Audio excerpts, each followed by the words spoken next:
Welcome to the Talkin VAWLS Network. My name is Boogie Bentley. You guys know we talk a lot about recruiting on this channel. We talk about Josh Heupel is trending in the right direction. Some people want to question his ability to recruit. Some people want to question his ability to close. I think you got to go back and remember that Tennessee was under an NCAA investigation. We were at rock bottom, and Josh Heupel has rebuilt this program, and each recruiting class has been better than the one prior. I talked a lot about that class of 25. I thought it had the potential to be a top 5 class. If you close on a handful of guys, maybe it is. But then you go and you look at the class of 2026.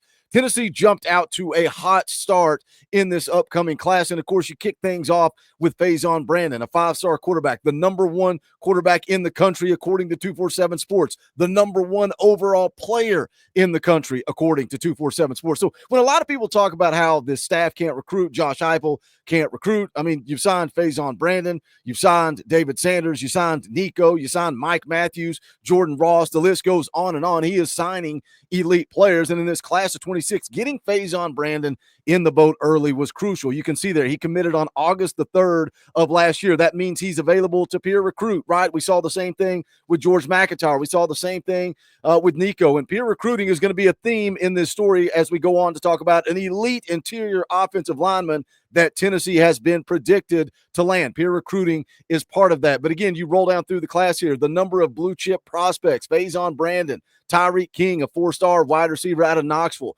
Carson Sneed, a 4-star tight end out of Nashville, Gabriel Ascenda. You guys remember him? You guys remember big Gabriel Ascenda coming on the channel, hanging out with me and Coach Jay, 6'7", 305-pound offensive lineman, 3-star U. That was what a lot of people were talking about, 3-star U, because he was a 3-star at the time. Now he is a 4-star prospect, and he's ranked inside the on 300. I think that says something about the evaluations from this coaching staff. But we got off to a hot start in the class of 26, and then it seemed like things kind of started to slow down. And then you look at the last couple of weeks, right? It just seemed like all negative news. People were coming at me saying, Boogie, you're so negative. You're so negative all the time. All I do is come on and talk about the news and the rumors going around in the world of recruiting. But it was a little down. It was a little negative. Tristan Keys commits to LSU, and never say never. You got to recruit him all the way to the finish line. And I think Tennessee may have a shot to flip him. We'll see. Rodney Dunham, a guy that a lot of us felt was trending to Tennessee, got his decision coming up in about a week. A lot of buzz around Notre Dame. We'll see. Tennessee isn't going to roll over and play dead. They're going to continue to recruit Tristan Keys. They're going to continue to recruit Rodney Dunham. But now the Vols are off of spring break. They're back on the practice field. Had their first scrimmage of the spring on Monday night. We're going to be talking about that more tonight live at 7 o'clock.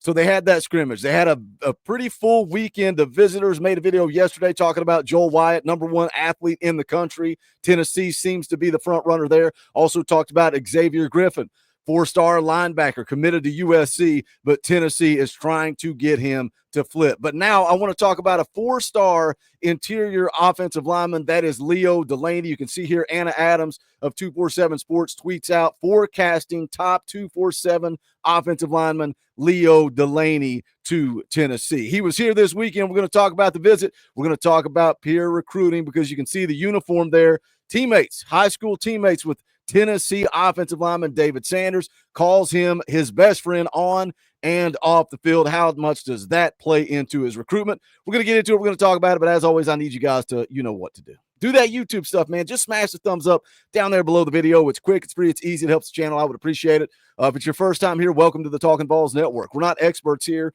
We're not insiders. We're not media. We don't pretend to be any of that. What we are is exactly what you guys are.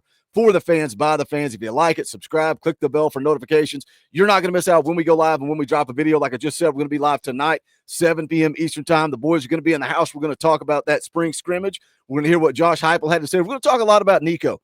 A lot of talk about Nico last night in my EA Sports college football stream. Had a lot of good back and forth conversation. I want to bring that to the channel tonight, live 7 o'clock. See what Coach Jay thinks. See what Dauber thinks. See what the X Factor thinks. So come hang out with us tonight, 7 p.m. Eastern time. But let's talk about Leo Delaney. Let's first pull up his profile here on the screen. You can see 6'5", 275-pound interior offensive lineman, a blue chip prospect, a 4-star prospect, ranked 128th nationally, 6th best interior offensive lineman in the country. Now, he dropped his top 8 back in November.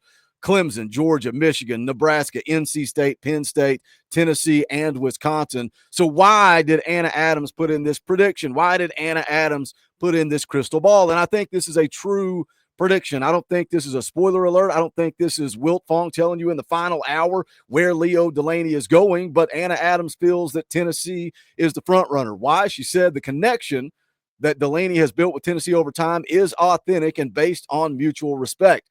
He's visited Knoxville nearly double-digit times and doesn't seek to downplay how much he feels at home there.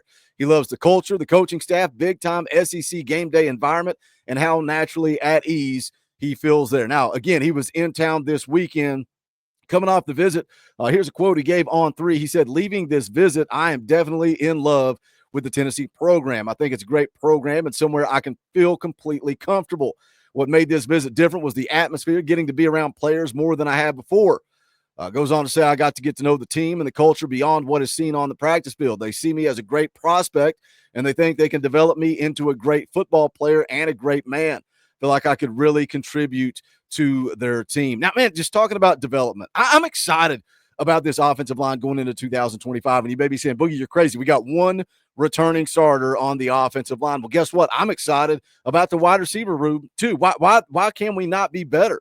The athleticism in that wide receiver room, the big plays that they're talking about that were made in that first scrimmage, big plays down the field, explosive plays down the field, something that has been missing in this offense. Now, you can flip it, you can spin it however you want. When we're talking about spring camp, you can say, well, it's because our secondary sucks. You've also always got that out, right? You can form whatever narrative you want to form. But when we're talking about young guys, I'm excited about this offensive line, man. I'm excited to see what these young guys look like. I'm excited to see what Big Dave looks like. David Sanders, man, a 5-star guy, the guy you wanted in the class of 2025.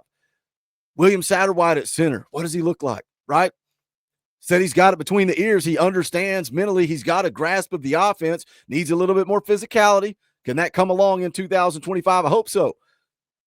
You've also got guys like Gage Ginther, Bennett Warren, Max Anderson, Nick Moore, the guys that Glenn Ellerby has recruited. It's easy to sit back and say Glenn Ellerby can't develop guys. We don't know because we've not seen it, right? I mean, who's going to start over Cooper Mays? Who's going to start over Spraggs? Who's going to start over some of these veterans that have been a part of this football team for so long and now they're out of eligibility or they're off to the NFL? Now it's the young guys' time to shine. So when I hear Leo Delaney talk about development, it gets me excited about this 2025 season.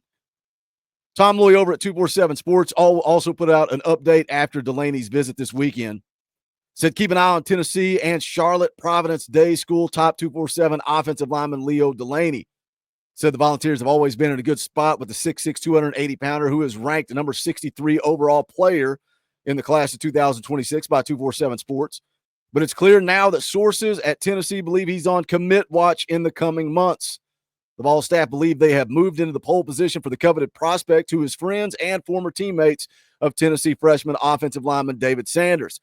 Clemson is battling. Michigan is in play. I agree with Tennessee that they are in the best spot as of today. So, of course, he wrapped up his visit at Tennessee this past weekend. He's going to be visiting Michigan this upcoming weekend. Then he'll be at Wisconsin. And then he's also got a visit at Penn State. And then he goes into official visit season. The only official visits he has scheduled right now is Clemson on May the 30th, Michigan on June the 13th. And then that final visit will be at Tennessee on June the 20th. His plan is to go through official visits and then make that decision probably sometime in July before his senior season of high school football. But Tennessee has been predicted to land the elite interior offensive lineman. Again, man, I think this class of 26 has a lot of potential. I think they have a lot of opportunity. You know, we've kind of seen you've got a board, right? You kind of go down the board. You lose a guy like Tristan Keys, then you just move down the board. And Tennessee has cast a wide net. They have a lot of elite prospects that they are targeting in the class of 2026. What are your thoughts on Leo Delaney? What are your thoughts on this class of 2026? Jump in the comment section. Let's talk about it. As always, smash that thumbs up. On the way out the door, you can go check out the official merchandise of the Talkin VAWLS Network. You can go to bonfire.com/store/Talkin VAWLS. That link is in the description. We got brand new Nike themed merchandise. We've got golf polos. We got quarter zips. We got new merch. Go check it out at that link in the description. You can also support the channel by hitting the join button down below. It's only $1. If you like what we do, you tune in every day. You're a lurker. You never comment. You never say anything, but you want to support the channel. Hit that join button. It is $1. Access to custom Talkin VAWLS emojis, fan call-in shows, all kinds of fun perks and benefits. But that is going to do it for this one. This is the Talkin VAWLS Network. My name's Boogie Bentley. Go Big Orange.